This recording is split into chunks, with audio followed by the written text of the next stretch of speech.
பரம்பரையா நடந்துட்டு வர சம்பிரதாயத்தை என்னால மாற்ற முடியாது. முருகன் கடவுள், மேல் ஜாதிக்காரன், பள்ளி பரத்தி தாழ்ந்த ஜாதிக்காரி.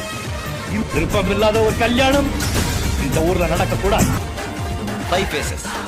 என்னுடைய 5 முகத்தை பார்த்தேன்னு சொன்னேன்ல, எனக்கு இன்னொரு முகம். இந்த தாழ்ந்த ஜாதி குறைச்சி மேல காதல் வந்ததுனால மேல் ஜாதிக்கார முருகன் அங்க இருக்கிற வேலை வெட்டியெல்லாம் விட்டு போட்டு இங்க வந்து பலவிதமான சூழ்ச்சிகள் பண்ணி தாழ்ந்த ஜாதிக்கார வள்ளியை கல்யாணம் பண்ணாயா. முதல்ல சரித்திரத்தை தெரிஞ்சுக்கணும். வெறும் காவி வெட்டியை கட்டிக்கிட்டு பட்டையை போட்டுக்கிட்டு நான் முருக பக்தன் நான் சிவ பக்தன் சொல்லி தெரிஞ்சா மட்டும் பத்தாது. சேகர், நாங்க எச்சரை சாப்பிட்டோம், பிச்சை கேட்டோம், தெருவா சோறு கூட கேட்டு சாப்பிடணும். எங்க வெக்கத்தை ஊற்றி நாங்க போய் கேட்கறோம் சார். இதெல்லாம் டீசர் தம்பி, டீசர். இந்த பிள்ளைங்க அந்த மாதிரி கேட்க கூட சொல்றீங்க.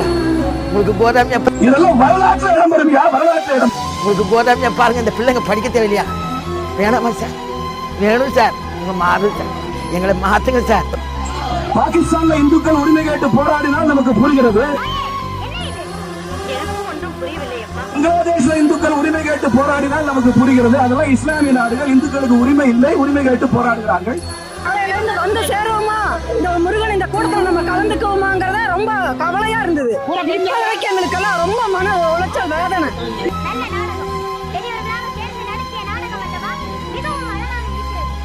இந்தியாவிலும் இந்துக்கள் உரிமை கேட்டு போராடுகிறது என்றால் இதை பிஜேபி ஒரு நாளும் அனுமதிக்காது என்பதை திமுக அரசுக்கு நான் எச்சரிக்கையாக சொல்றேன். காட்டு பூனைனா நம்ம நோய் நரிக்குற நல்லது.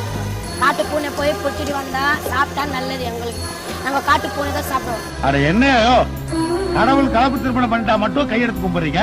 ஆனா நடந்த கல்யாணத்தையே வருஷம் வேலை வெட்டியில விட்டு போட்டு விக்கிரம் வச்சு விழா எடுக்கிறீங்க.